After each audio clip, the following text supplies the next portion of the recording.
నమస్తే welcome to our talk show నేను మీ స్వప్న ఇవాల్టి వీడియోలో మనతో పాటు ఉన్నారు డాక్టర్ ప్రొఫెసర్ ముల్లపూడి సత్యనారాయణ గారు. నమస్కారం సార్. నమస్కారం మా స్వప్న మేడం. సార్, ధర్మస్థలి కేసు గురించి చెప్తారా కొంచెం? అంటే అక్కడ చాలా మందిని చంపేసి పూడ్చిపెట్టేశారు అని చెప్పి అంటున్నారు. దగ్గర 400 శవాల దాకా ఉన్నాయని చెప్పి అంటున్నారు.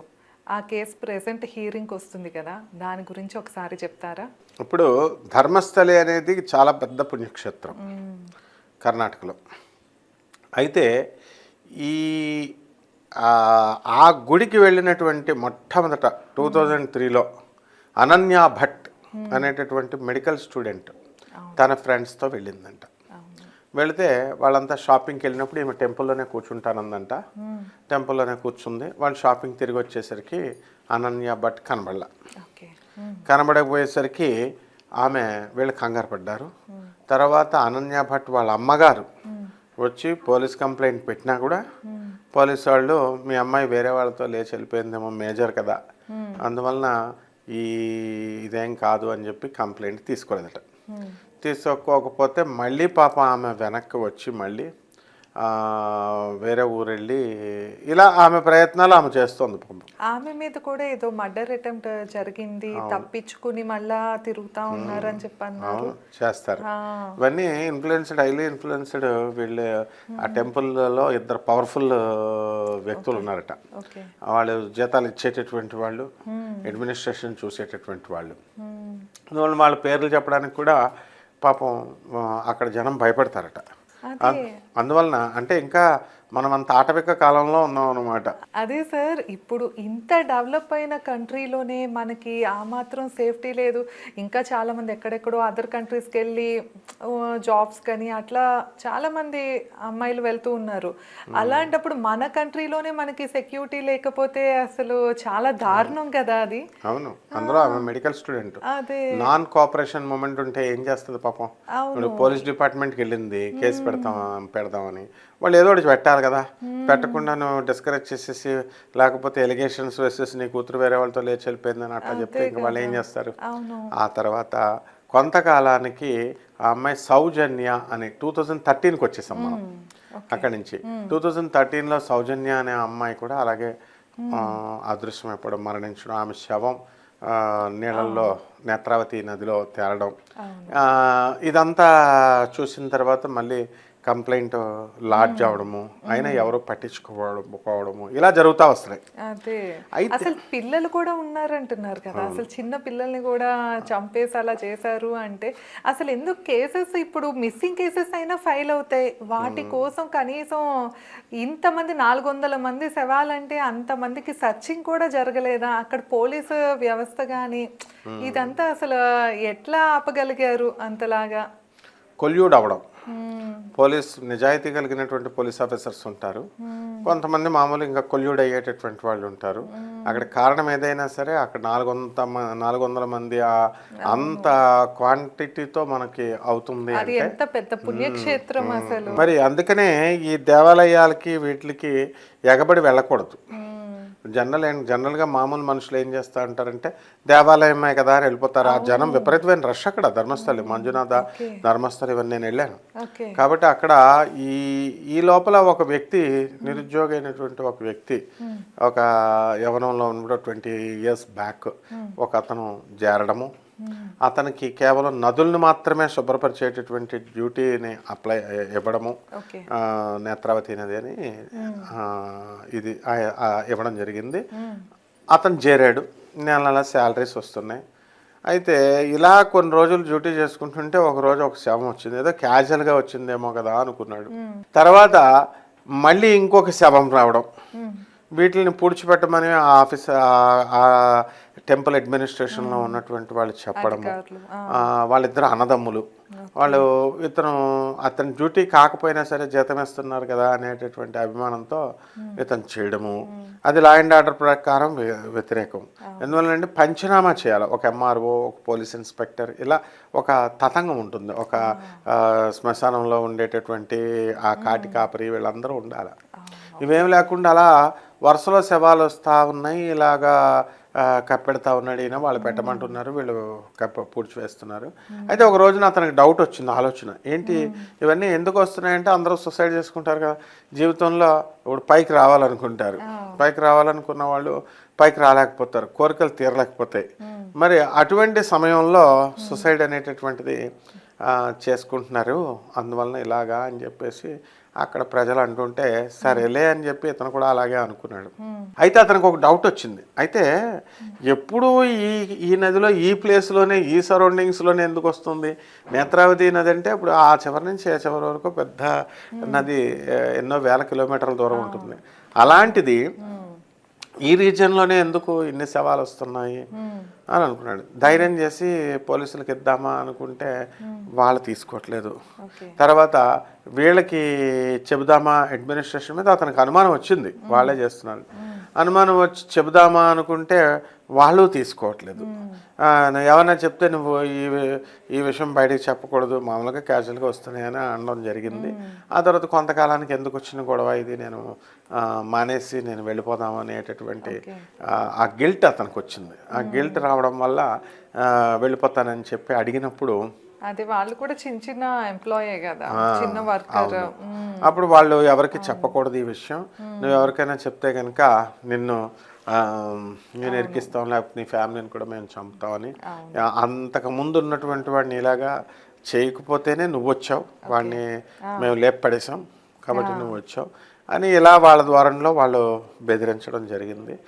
జరిగిన తర్వాత ఇక తప్పక పాపం అతను అలా చేసుకుంటూ ఉన్నాడు. అలా కొంతకాలానికి అయ్యేసరికి ఇలాగా చిన్నపిల్లల బాడీలు వస్తున్నాయి, తర్వాత ఆడపిల్లల మగ శవాలు వస్తున్నాయి, ఆడపిల్లల శవాలు శరీరం మీద ఏ గొడ్డలు లేకుండా వస్తున్నాయి, అండ్ దెబ్బలు తిని కొంచెం అవన్నీ కూడా చూస్తున్నాడు. పాపం అతని కాన్షియస్నెస్ ఒప్పుకోలేదు. అందువలన నేను వీళ్ళు చెప్పినా మానమంటే మా ఊరుకొని అంటున్నారని చెప్పి అతనే పారిపోవడం జరిగింది, వెళ్ళిపోవడం జరిగింది. వెళ్ళిపోయిన తర్వాత ఈ అమ్మాయి లోపల ఈ అనన్య భట్ వాళ్ళ తల్లి ఆ రోజు నుంచి ఇంకా ప్రోగ్రామ్ ఆపలేదు. ఆమె అలా వెళ్తూ ఉంది, అందరినీ ప్రయత్నిస్తూ ఉంది, అందరికీ చెప్తా ఉంది. అటెండర్ దగ్గర నుంచి చీఫ్ సెక్రటరీ వరకు చెప్పుకున్నట్టుగా, చిన్న ఆఫీసర్ నుంచి పెద్దవాళ్ళకి అందరికీ చెప్తుంటే ఎవరు ఏమి యాక్షన్ తీసుకోవట్లే. అప్పుడు ఈ లోపల సౌజన్య శవం ఇదవ్వడం, అది బయటపడ్డము. తర్వాత ఆమె ఎన్ని కోర్టులు చుట్టినా, ఎన్ని పోలీస్ స్టేషన్ల చుట్టూ తిరుగుతున్నా కూడా తీసుకోవట్లేదు కాబట్టి పోరాట పటిమ ఆపలేదు. ఆమె పైన కూడా మీరు అన్నట్టుగా హత్యా ప్రయత్నం జరగడం, ఆ తర్వాత ఆమె కూడా కొంచెం కాలం విరామం ఇవ్వడం, అయినా సరే వదలకుండా ఈ సౌజన్య మరణంతో తర్వాత ఈ శవాల గురించి రావడము ఇలా జరుగుతూ వచ్చింది. ఈ లోపల ఈ వ్యక్తి ఒక అడ్వకేట్, సుప్రీంకోర్టు అడ్వకేట్కి అతను కంప్లైంట్ చేయడము, ఆ తర్వాత వర్కరు వెళ్ళడము, తర్వాత తన రక్షణ ఎవరైనా కనుక తనను చంపితే కనుక వాళ్ళదే బాధ్యత అని మొత్తం అంతా చెప్పడము, అదంతా కోర్టుకు నివేదించడము, ఆ తర్వాత police officers concerned Karnataka DGP, Karnataka కమిషనర్లకి తెలియజేయడము, ఇవంతా కూడా ఉంది. ఈ లోపల ఒక యూట్యూబర్ అక్కడికి వెళ్ళి మరి మేము వస్తాము అని చెప్పినప్పుడు పోలీసు కనుక ఎవిడెన్సెస్ ఇచ్చేస్తే అవి తారుమారు అవడానికి అవకాశాలు ఉంటాయి. ఎందుకనంటే కర్ణాటక మన మిగతా రాష్ట్రాల్లో కల్లా ప్రత్యేకమైంది. ఎలా అంటే డికే రవి అని చెప్పేసి ఒక ఐఏఎస్ ఆఫీసర్ ఉన్నాడు. ఆయన కలెక్టర్ అనమాట. ఆయన కలెక్టర్ అయినప్పుడు చాలా నిరుపేద కుటుంబం నుంచి వెళ్ళాడు. కుటుంబం నుంచి వెళ్ళి అతను ఎటువంటి వాడినైనా సరే అతను కేర్ చేసేవాడు కాదు. And the highest income tax డిపార్ట్మెంట్లో కూడా అతను అంతకుముందు ఉన్నప్పుడు ట్యాక్సెస్ ఎంత అయితే రావాలో అంతా వసూలు చేస్తున్నటువంటి వాడు, మంచి పేరుంది ఆమెకి. అలాంటి ఆఫీసర్ని చంపేయడం జరిగింది. చంపేసినప్పుడు డైరెక్ట్ చీఫ్ మినిస్టర్ అయినటువంటి అప్పటి చీఫ్ మినిస్టర్ అయిన సిద్ధరామయ్య ఆ హత్య జరిగిన ప్లేస్కి రావడం, ఆ తర్వాత అప్పుడున్నటువంటి డీజీపీ వచ్చి ఎవిడెన్స్లు మార్చేశారని మొత్తం యూట్యూబ్ అంతా కూడా మొత్తం ప్రజలందరికీ కూడా తెలుసు అప్పుడు. కానీ ఒక్క ఐఏఎస్ ఆఫీసర్ కూడా, ఒక్క చీఫ్ సెక్రటరీ కూడా నోరు మెదపలేదు. ఎందుకంటే అతనికే ఇలా జరిగింది, చీఫ్ మినిస్టరే వచ్చాడు, డీజీపీ వచ్చి మార్చారు, మనకి ఎందుకు ఈ గోల అని చెప్పేసి వాళ్ళు డీకే రవి విషయంలో జరిగింది. అది మోస్ట్ పవర్ఫుల్ అనమాట. అలాగే ఒక సిక్కులు ఆయన ఐపీఎస్ ఆఫీసర్, అతను హర్యానా గవర్నమెంట్ నుంచి వచ్చినటువంటి వాడు.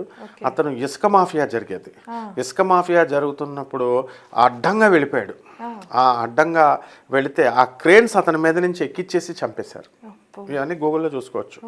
సో ఇవన్నీ ఇలాంటి ఇన్సిడెంట్స్ జరుగుతూ ఉంటాయి. సో ఈ కర్ణాటక అనేటటువంటిది అంత డేంజర్ అనమాట. ఎందుకు వచ్చిన గొడవ అని చెప్పేసి వీళ్ళు తెలియజేయడం జరిగింది. సైలెంట్గా ఉన్నారు. కానీ నిజాలు ఎప్పుడు ఆగవు కదా, ఏదో రకంగా పాపం పండుతుంది. అది దీని అంతటికీ కారణం అంటే సెక్షువల్ హరాస్మెంట్, సెక్షువల్ అసాల్ట్ ఇవన్నీ జరగడం క్లియర్గా కనబడుతున్నాయి. ఎందుకంటే ఆడపిల్లలు చిన్నపిల్లల సైజు నుంచి పెద్ద సైజు వరకు రావడము, అండ్ నేకెడ్గా ఉండడము, గాయాలతో ఉండడము, ఇవన్నీ కూడా చూసి పాపం కామా తురాణా నా లజ్జ నా భయం. కాబట్టి దానికి అంత పవర్ఫుల్ అనమాట ఆ ధర్మ మండలిలో ఆ టెంపుల్ ఆర్గనైజ్ చేస్తున్నటువంటి వాళ్ళు. సో ఆ యూట్యూబర్ ఎప్పుడైతే పోలీసులకి అదే ఇతను ఎవిడెన్సెస్ చూపిస్తే తారుమారు అవుతుంది, మీరు వచ్చినప్పుడే మొత్తం మీడియా సమక్షంలో మేము చూపిస్తామని చెప్పడం వాళ్ళు, అందువలన ఎవిడెన్సెస్ తారుమారు అవ్వలేదు. కాబట్టి ఇంకా 400 వరకు కొంచెం సెక్యూరిటీ అది ప్రొవైడ్ చేసి కొంచెం ఇప్పుడైనా లీగల్ గా యాక్షన్ కరెక్ట్ గా అయితే బాగుంటుంది కదా సార్. అంతమంది మంచిది అది. కానీ డెఫినెట్గా జస్టిస్ అనేటటువంటి జరుగుతుంది. కానీ ముందు ఇది కలికాలం కాబట్టి కొంచెం ఎక్కువ అన్యాయం అనేటటువంటిది జరుగుతుంది.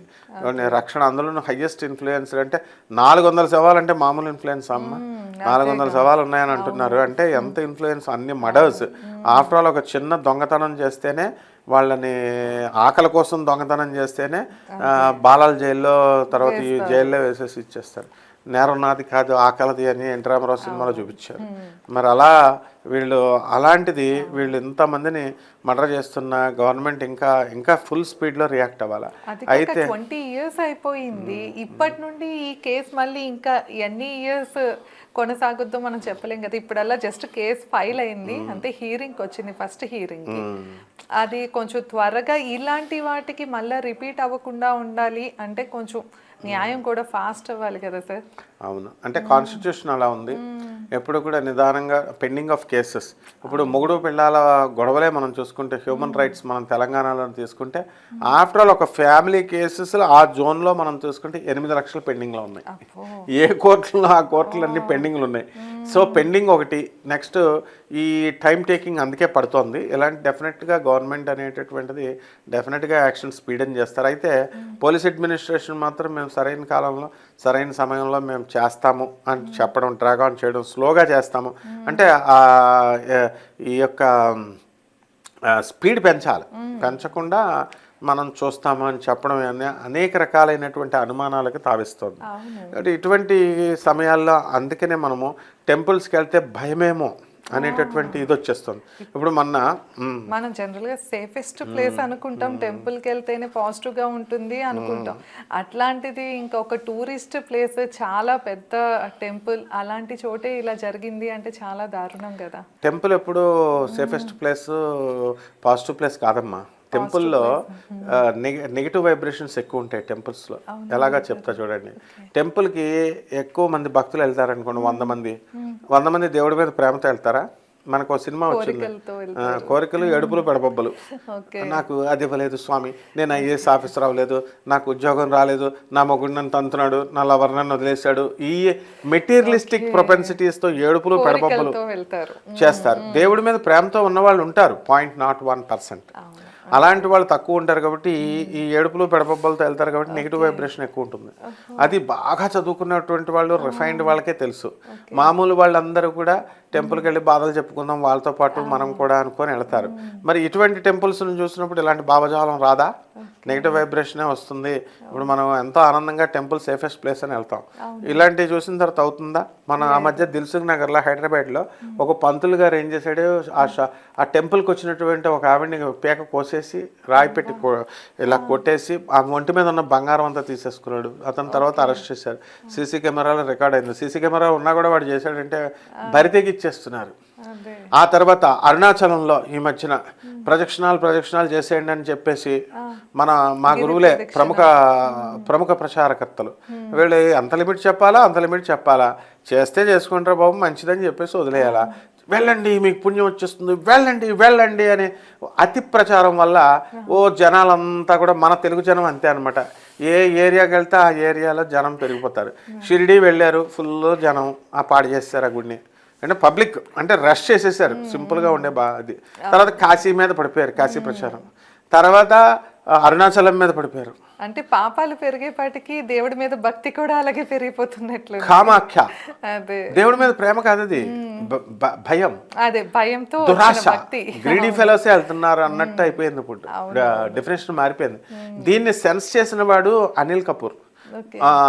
టాలీవుడ్ హీరో అయినటువంటి అనిల్ కపూర్ ఒక 50 సంవత్సరాల క్రితమే చూసి దేవుణ్ణి కోరికలు తీర్చే వస్తువుగా ఆపాదించారు, కోరికలు తీర్చే వస్తువుగా అని చెప్పారు. అంటే ఇలా మహామేధావులైనటువంటి ఆదిత్య రామ్ గారని మ్యూజికల్ డైరెక్టర్ ఉన్నారు. ఆయన కూడా ఈ దేవాలయాలు వెళ్ళడం ఇవన్నీ ఎందుకు అని చెప్పేసి ఇవన్నీ చూసేసి ఆయన ఇంటర్వ్యూలు ఇవ్వడానికి కూడా వైరాగ్యం వచ్చేసి, నా పని నేను చేసుకుంటాను ఎందుకు నాయన అన్నట్టు ఈ దేవాలయాలకి వెళ్ళరు. మరి ఆ యోగులు అలా తయారైపోతారు. ఇప్పుడు మన గురువులు వారాహి, పవన్ కళ్యాణే ఉన్నాడమ్మా ఫర్ ఎగ్జాంపుల్, వారాహి దేవాలయం వెళ్ళిపోండి అని ఆయన ఏదో ఆయన దీక్ష చేసుకున్నాడు. ఇప్పుడు కాశీలో ఉన్న వారాహి లైన్ అసలే చిన్న సందు, ఫుల్ జనం, ఇంతకీ పవన్ కళ్యాణ్ వెళ్ళింది లేదు ఎప్పుడు అక్కడికి. ఓకే, అలాగే మన ప్రవచనకారులు కామాఖ్య వెళ్ళిపోండి చేసేయండి ఇదేదని ఇంచుమించు యూట్యూబ్లో ఉన్న జ్యోతిష్కులు కానీ వీళ్ళంతా కూడా కామాఖ్య వెళ్ళిపోండి లేకపోతే ఈ గుళ్ళు వెళ్ళిపోండి అంటారు. అందులో ఎవరో 2-3 వెళ్తారు, మిగతా వాళ్ళంతా ప్రచారం. ఆ విధంగా ఈ ఇన్సిడెంట్, ధర్మస్థలి అనేటటువంటి ఇన్సిడెంట్కి దేవాలయాలకు వెళ్ళిపోవడము అనేటటువంటిది ఎంకరేజ్ చేయకూడదు ఎప్పుడు కూడా. హైలీ ఎడ్యుకేటెడ్ పీపుల్ ఎప్పుడు కూడా ఆ క్రౌడ్ వద్దు. ఆ క్రౌడ్లో ఉండగానే ఇన్ని మర్డర్లు జరుగుతుంటే ఐసోలేటెడ్ ప్లేసెస్లో ఉన్న దేవాలయాలకి జనం వెళ్తే ఇంక సేఫ్టీ ఏముందమ్మా?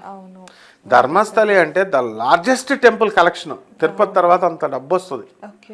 మంచి నీట్గా భోజనాలు పెట్టడము ఇవన్నీ కూడా చేస్తారు. మంజునాథ్ ధర్మస్థలి నేను వెళ్ళాను. ఆ పక్కనే ఈ మధ్యకాలం ఈ పాపం కూడా ఎవరిదంటే మన ప్రవచనకారులదే, మన తెలుగు జ్యోతిష్కులు వీళ్ళదే, తెలుగు పురాణకర్తలదే. కారణం ఏంటో తెలుసా? అక్కడ ఏం టెంపుల్ అది? సుబ్రహ్మణ్యేశ్వర స్వామి టెంపుల్ ఉంది. ఏంటి ఆ టెంపుల్? సుబ్రహ్మణ్యేశ్వర స్వామిది. ఇక్కడేమో ఆంధ్రాలో మోపిదేవి, అక్కడ ఆ టెంపుల్ మంజునాథ దగ్గర, ధర్మస్థలి దగ్గర ఒక టెంపుల్ ఉంది. వెళ్ళిపోవడం కార్తికేయ హోమము మొత్తం జపాలు తపాలు చేసుకోమని రెచ్చగొట్టేస్తున్నారు. మరి అంత అసలు ధర్మస్థలికి ఎంత క్రౌడ్ ఉంటుందంటే మామూలు టైంలో కూడా బస్సు ఎక్కుదామంటే ప్రతి బస్సు అంత రష్ అమ్మ. అలాంటి రష్ ఉన్నటువంటి టెంపుల్లోనే మరి ఇలా జరిగితే మామూలుగా ఇంకెలా ఉంటుంది చెప్పమ్మా? కాబట్టి మనము ఇది తీవ్రంగా తీసుకోవాలా. నువ్వు అన్నట్టుగా గవర్నమెంట్ యాక్షన్ తీసుకోవాలా, అవన్నీ బయటికి తీయాలి. అంతేగాని నేను స్లో మోషన్లో చేస్తా కేసెస్ అర్జెంట్ కేటగిరీలోకి కేసును తీసుకొచ్చి వేయాలి. ఎందుకంటే చనిపోయిన వాళ్ళు మెడికల్ స్టూడెంట్స్, చాలామంది స్టూడెంట్స్ అందరూ చనిపోయారు. సో అంతగా టీనేజర్స్ ఎక్కువ ఉన్నారు, చిన్నపిల్లలు ఎక్కువగా ఉన్నారు. అది కాక మెయిన్ గా 20 years అయిపోయింది కేసు. ఇంక ఇప్పుడు కూడా మళ్ళీ డ్రాగ్ ఆన్ చేశారు అంటే నేరాలకి ఎంకరేజ్ చేసినట్టే అవుద్ది కదా. డెఫినెట్ గా ఇండియన్ దౌర్భాగ్యం అదే, ఇండియన్ కాన్స్టిట్యూషన్ అదే, లాభము అదే నష్టము అదే. ఎందుకంటే మారతారు, కాంప్రమైజ్ అవుతారు ఒకళ్ళు అనుకున్నారు. కానీ ఇలాంటి కేసెస్లో వేగవంతం చేయాలా, వేగవంతం చేసి మనం స్పీడ్ చేసుకుంటే బాగుంటుంది నువ్వు అన్నట్టుగా. సో ఈ కాన్స్పిరసీ అనేటటువంటిది కంపల్సరీ ఆఫీసర్స్, అక్కడ ఉన్నటువంటి ముఖ్యమంత్రులు పొలిటికల్ రీజన్స్ని పక్కన పెట్టేసి ఈ భక్తుల యొక్క క్షేమం దృష్ట్యా అది ధర్మాదాయ శాఖది కాబట్టి చక్కగా మంచి అటెన్షన్ తీసుకొని అప్పుడు భక్తుల యొక్క విశ్వాసం వాళ్ళు వెళ్తారు. అయినా ఈ జనానికి సిగ్గులేదు. అయినా ఎన్ని 400 మంది ఇది జరిగినా నువ్వు చూస్తూ ఉండు, మార్పు ఏమి ఉండదు, ప్రజలు వెళ్తానే ఉంటారనమాట. అండ్ వాళ్ళకి జరిగినటువంటి అన్యాయాన్ని ప్రతిఘటించాలి. ఒక్క నిమిషంలో చేయొచ్చు వీళ్ళంతా. టెంపుల్ని అస్తమాన గవర్నమెంట్ని అనకూడదు, డిపార్ట్మెంట్ పోలీసులనే కాదు, భక్తులందరూ, భారతదేశంలో ఉన్న భక్తులందరూ ఏక మాట మీదకి వచ్చి ఒక్కడు కూడా టెంపుల్కి వెళ్ళకపోతే 5 నిమిషాల్లో బయటపడదా అమ్మా? 5 నిమిషాల్లో బయటపడుతుంది. కలెక్షన్ రాదు వాళ్ళకి. కలెక్షన్ రాసినప్పుడు నోరు మూసుకుని ఉంటారు.